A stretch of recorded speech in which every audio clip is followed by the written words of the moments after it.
Ladies and gentlemen, you are listening to Life Well Lived by Omobola Stephen.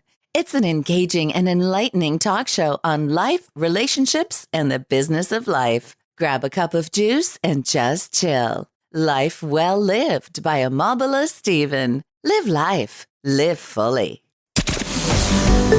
Welcome, everybody, to this week's episode. We really appreciate you joining us. This podcast really shows us how we can all learn, live, and thrive off of each other. By sharing our knowledge through our conversations, we will impart some knowledge whilst learning ourselves how to progress even further. Here is your host.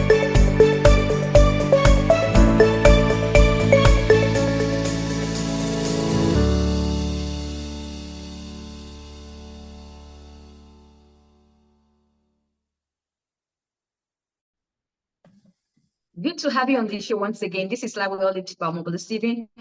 Our podcast focuses on personal development and self-improvement. In the topics and self-improvement are not only added, but they share disruptive mindset conversations that is going to transform your mindset from where you are to where we need to be. We reinforce the importance of embracing personal development and self-improvement because it's a lifelong process that we all must embrace in life in order for us to transition from where we are to where we need to be. Now, it's worth the effort at the end of the day if we don't give up.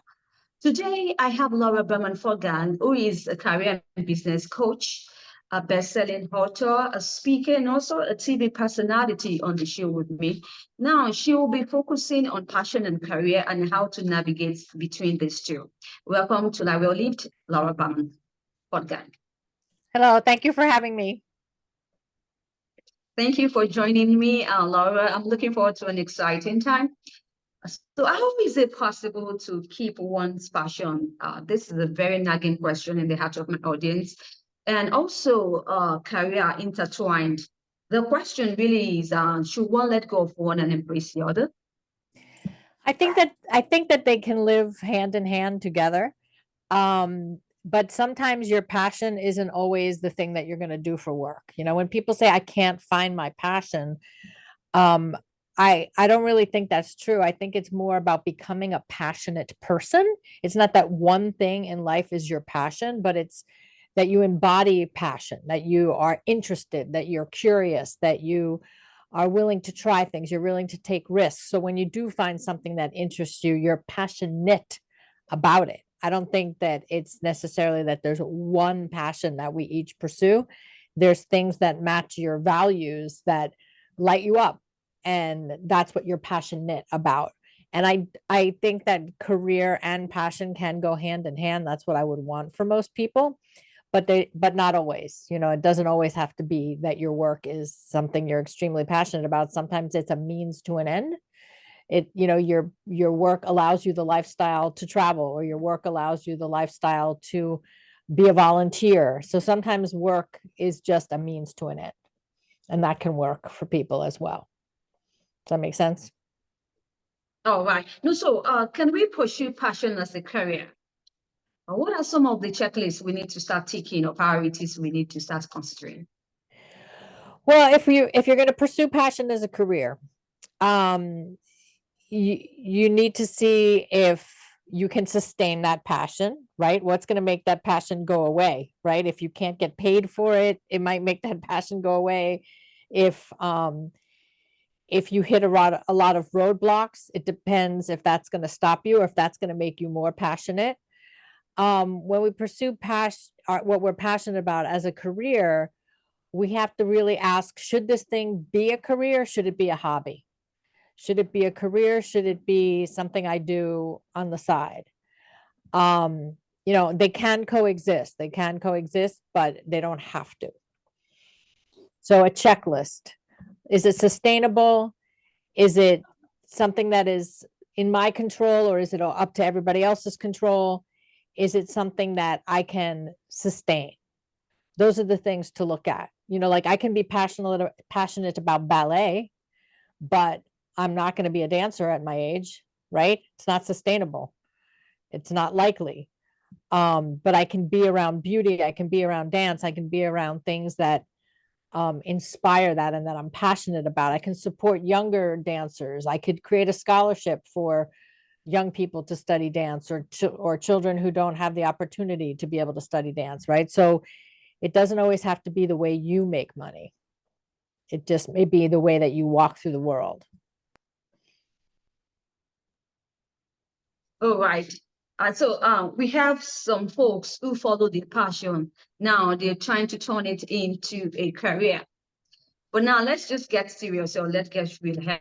We know we are really in a critical times where most people are resorting into being an entrepreneur, managing their own business. Now, for the challenges of turning your passion into a career, and then you still having to struggle with financial independence. So with your own expertise and also the experience you've had so far, what are some of the strategies that can help them by? People need to know about you, right? So if you're turning your passion into your career, how are you going to let people know that you're doing this?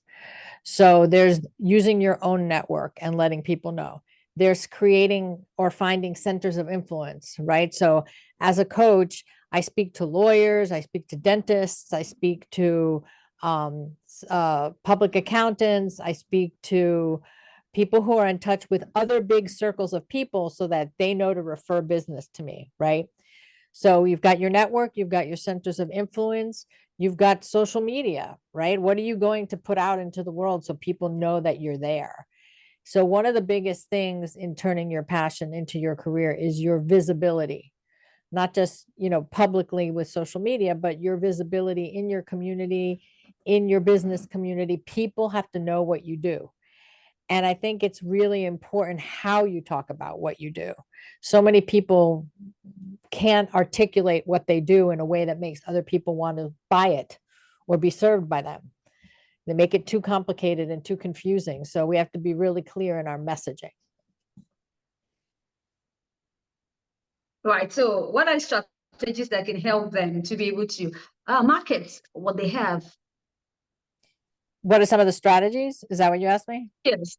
Yes, if they can't really amplify what they have there to the world, it's really a challenge, as you just shared now. So what are some of the tips that can help them by? I find that public speaking is one of the best ways to share your passion, whether you teach a skill or you teach a mindset or you teach, you're trying to create a movement. Being able to be in front of other people and have them have an experience of you is goes a long way to people wanting to do business with you. So opportunities to be visible that way. Getting creative. Sometimes you have to give away your service or your product for people to try it and to be willing to come on board with you. And creating excitement is, you have to be passionate and excited too. People have to catch that energy. So how are you going to do that? You're going to teach, you're going to write, you're going to speak, you're going to be out on social media, you're going to be letting people know what you're doing. It really is like a full-time occupation to get this passion to turn into a business.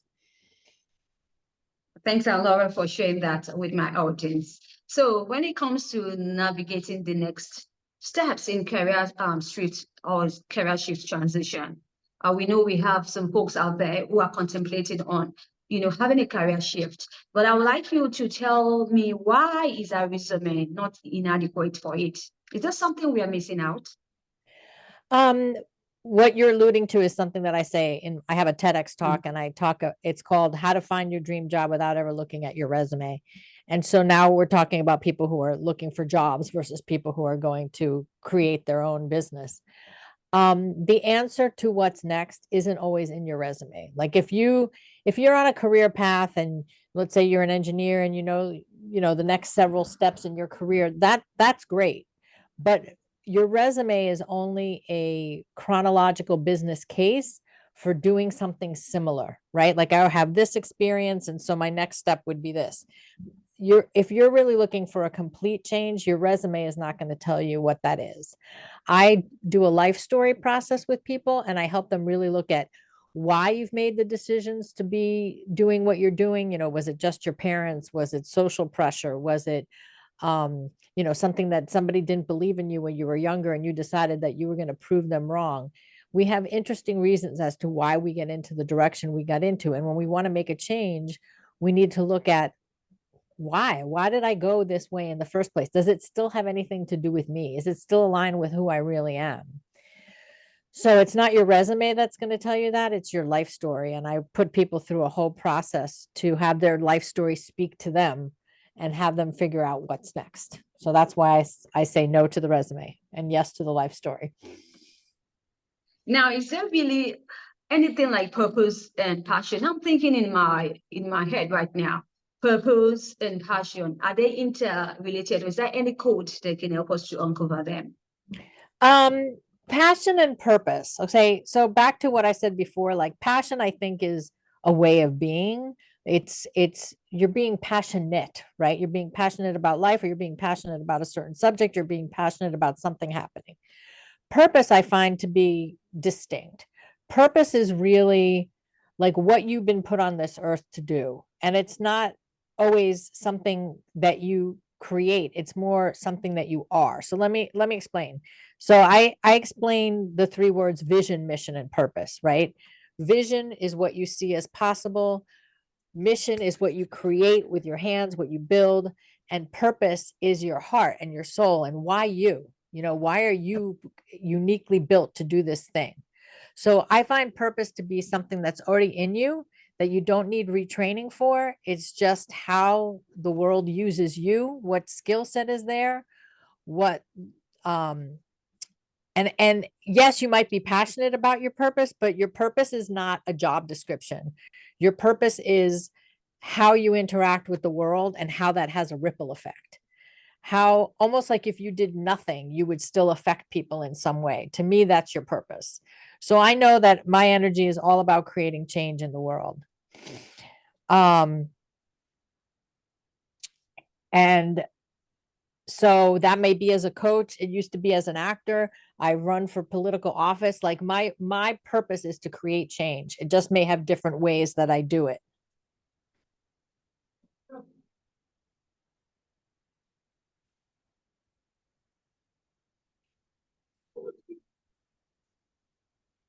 All right. Thanks for sharing that. So talking about those who are solopreneur, I was once in that shoe. I was once a solopreneur, talking about being a solo podcast host. Now I have transitioned to become a brand, right? What are some of the ways, or maybe you can share your thoughts on how to transition from being a solopreneur to a remarkable brand, if you have any experience to share?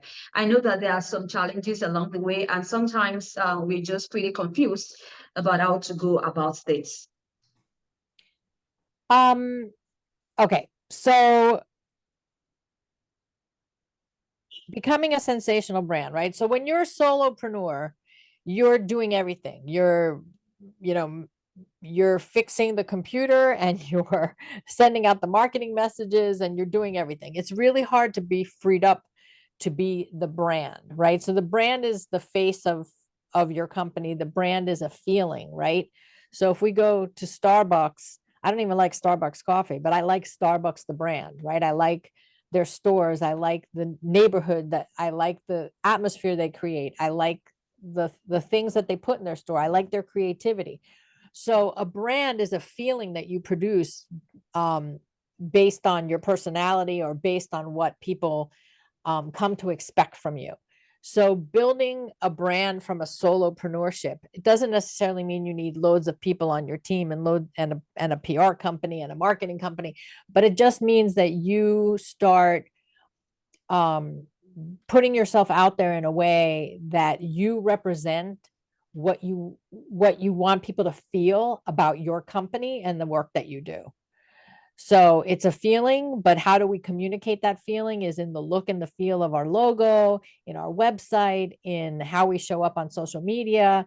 When people say that's very on brand, right? So on brand means it matches. It matches the vibe that you put out in the world. It matches your message. It matches everything about you, right? So it would be off brand for me to not use humor. Like I have to use humor in everything I do, whether it's in my face or talking too much with my hands, but humor is part of my brand. It would be very off brand for me to be completely serious, right? And that's not on, it's not, wasn't a choice. It just is. Does that make sense?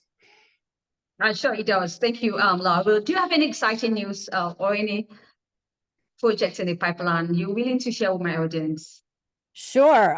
In May of 2024, I'm going to be doing a free masterclass called Headliner to help you become a sensational brand. And we'll make sure to put that in the show notes so that That's if right. this airs on time, you can come and participate in that. All right, good to know that. Thanks for sharing that with my audience. I wish you best of luck in the project and also your subsequent one, Laura. Thank you.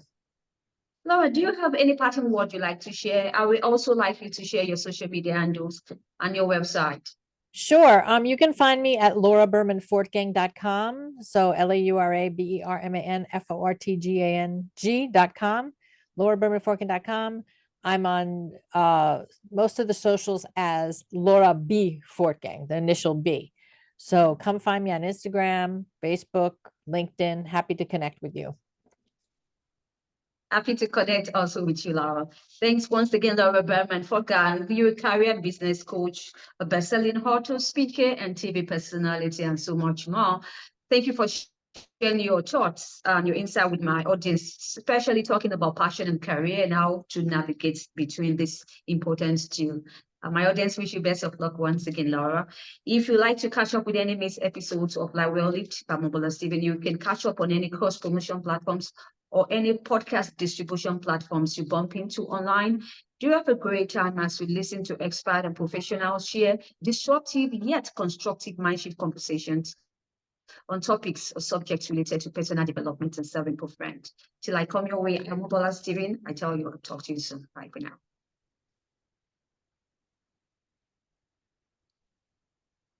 If you enjoyed today's episode, make sure you subscribe and leave us a review.